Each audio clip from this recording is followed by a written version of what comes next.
بہت زیادہ مالدار ہو گیا. اس نے انہی پیسوں سے ایک بہت شاندار گھر بنوایا, بہت شاندار گھر بنوایا اور بہت عزت کمائی, بہت زیادہ مالدار بھی ہو گیا اور بہت زیادہ عزت بھی کما لی.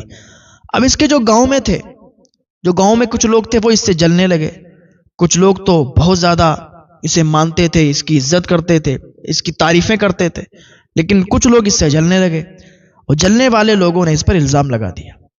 کیونکہ آج ہر سماج کی بھی یہی عادت ہے, یہی ایک کمزوری ہے کہ جب کسی کو اٹھتا دیکھتے ہیں تو پھر برداشت نہیں کر پاتے اور طرح طرح کے الزامات اس پر لگا دیتے ہیں. تو اس پر بھی ان لوگوں نے الزام لگا دیا. اب وہ بات عدالت تک پہنچ گئی.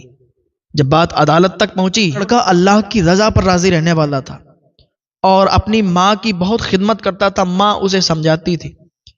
جب اس پر یہ الزام لوگوں نے غلط لگائے تب بھی اس کی ماں نے اسے سمجھایا کہ اللہ کی رضا پر راضی رہو, صبر کرو, انشاءاللہ فیصلہ تمہارے حق میں ہوگا. تم قصوروار نہیں ہو, تم مجرم نہیں ہو, تم گناہگار نہیں ہو.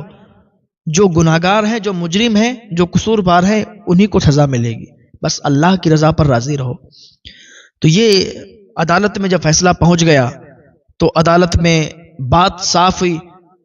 اور الزام لگانا یہ صرف ایک عام انسان پر ہی نہیں بلکہ اللہ کے ولیوں پر بھی الزام لگے ہیں.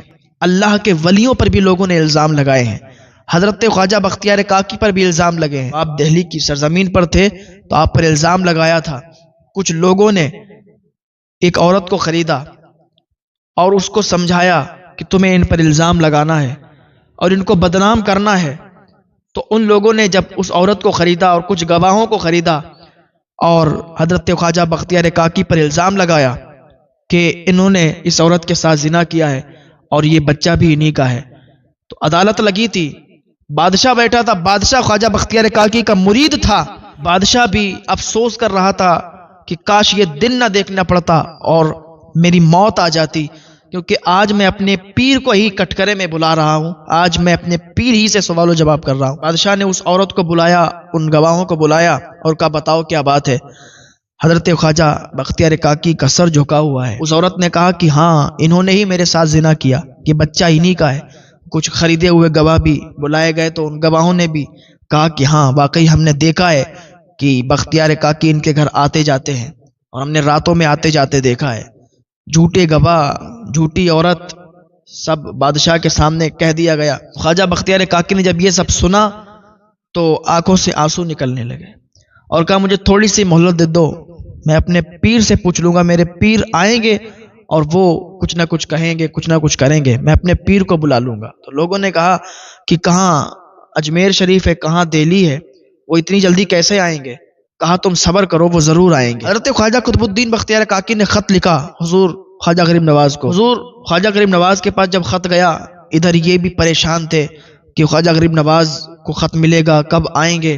لیکن کیا دیکھتے ہیں کہ ادھر مغرب کی نماز بختیار کاکی نے ادا کی ہے, ادھر مغرب کی نماز پڑھ کے سلام پھیرا ہے, تو کیا دیکھتے ہیں خواجہ غریب نواز پچھلی صف میں کھڑے ہوئے ہیں. تو کچھ جان میں جان پڑی. جب نماز پڑھ لی حضرت خواجہ غریب نواز نے تو بختیار کاکی گلے سے مل کے رونے لگے. حضور خواجہ غریب نواز کہتے ہیں روتا کیوں ہے, مت رو, دیکھتے ہیں کس نے الزام لگایا ہے اور کون گواہ ہیں. سارے لوگ ایک جگہ جمع ہوئے, بادشاہ بھی بیٹھا تھا. اس دن حضرت بختیار کاکی بھی موجود تھے اور خواجہ غریب نواز بھی موجود تھے. اب کہا بتاؤ کون ہے جس نے یہ الزام لگایا ہے اور کون ہے وہ گواہ, وہ سامنے آئے. اس عورت نے کہا کہ انہوں نے میرے ساتھ زنا کیا, یہ بچہ انہی کا ہے. جھوٹے گواہوں نے کہا کہ ہاں ہم نے دیکھا ہے, آتے جاتے ہم نے دیکھا ہے. تو حضور خواجہ غریب نواز اس عورت کے پاس گئے اور اس کے بچے سے کہا کہ بچے سارے لوگ تو جھوٹی گواہیاں دے رہے ہیں, جھوٹ بول رہے ہیں, تو سچ بول, تو کس کا بیٹا ہے.